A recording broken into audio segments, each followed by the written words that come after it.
യുദ്ധം അടുത്ത നിമിഷം തന്നെ തുടങ്ങാവുന്ന രീതിയിൽ കാര്യങ്ങളെല്ലാം നീക്കിവെച്ചിരിക്കുന്നു. ഇപ്പോൾ നമുക്കറിയാമല്ലോ, ഇന്ത്യയുടെ ഏറ്റവും പ്രധാന സഖ്യകക്ഷികൾ പോലും പെരുമാറുന്ന രണ്ട് രാജ്യങ്ങളുണ്ട്, ഇസ്രയേലും റഷ്യയും. ഈ കഴിഞ്ഞ ദിവസം റഷ്യയുടെ വിദേശകാര്യ മന്ത്രാലയത്തിൽ നിന്നും പ്രതിരോധ മന്ത്രാലയത്തിൽ നിന്നുമുള്ള ഉദ്യോഗസ്ഥന്മാർ ഇന്ത്യയിൽ വന്ന് ഉന്നതതല ചർച്ചകൾ നടന്ന് തിരിച്ചുപോയി. ഈ ചർച്ചയുടെ വിഷയം പാകിസ്ഥാനുമായിട്ടുള്ള അറ്റാക്കിൽ എന്തൊക്കെ എക്യുപ്മെന്റ്സ് ഇന്ത്യക്ക് ഷോർട്ടേജ് വന്നാൽ എത്ര നാളത്തേക്ക് കരാറില്ലെങ്കിൽ പോലും അടിയന്തരമായിട്ട് തരാൻ തയ്യാറാണ് റഷ്യ, എന്തൊക്കെയാണ് റഷ്യക്ക് അതിൽ ചെയ്യാൻ പറ്റുന്നതെന്നുള്ളതാണ്.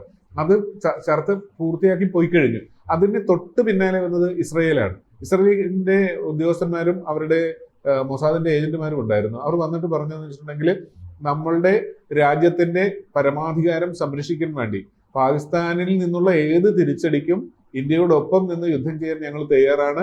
ഞങ്ങൾക്ക് ഗാസയിലെ വിഷയത്തിൽ ഏത് രീതിയിലാണോ സപ്പോർട്ട് ചെയ്യുന്നത് അതിന്റെ 1000 മടങ്ങ് സപ്പോർട്ട് ചെയ്യാൻ ഞങ്ങൾ തയ്യാറാണ്. ഒരു തരത്തിലും ഞങ്ങളുടെ ചാരശൃംഖലയിൽ നിന്നോ അല്ലെങ്കിൽ ഞങ്ങളുടെ സാറ്റലൈറ്റ് ശൃംഖലയിൽ നിന്നുള്ള ഒരു വിവരവും മറ്റൊരു രാജ്യത്തും പോകാതെ പാകിസ്ഥാന്റെ സാറ്റലൈറ്റുകളെ ജാം ചെയ്യാവുന്ന രീതിയിൽ യുദ്ധസമയത്ത് സഹായിക്കാം എന്നീ 2 വാഗ്ദാനങ്ങൾ അവർ നൽകി പോയിരിക്കുകയാണ്.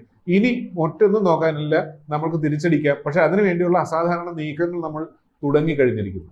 യുദ്ധത്തിലേക്ക് പോയാൽ കനത്ത നാശനഷ്ടങ്ങൾ 2 രാജ്യങ്ങൾക്കും ഉണ്ടായില്ലേ?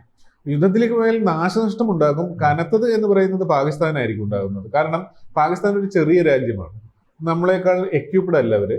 ഇന്ത്യ ഒരു വലിയ രാജ്യമാണ്. ഇന്ത്യക്ക് പ്രാദേശികമായി ഉള്ള വിഭവശേഷി വെച്ച് നോക്കുമ്പോൾ പാകിസ്ഥാനാണ് കനത്ത നഷ്ടം ഉണ്ടാകുന്നത്.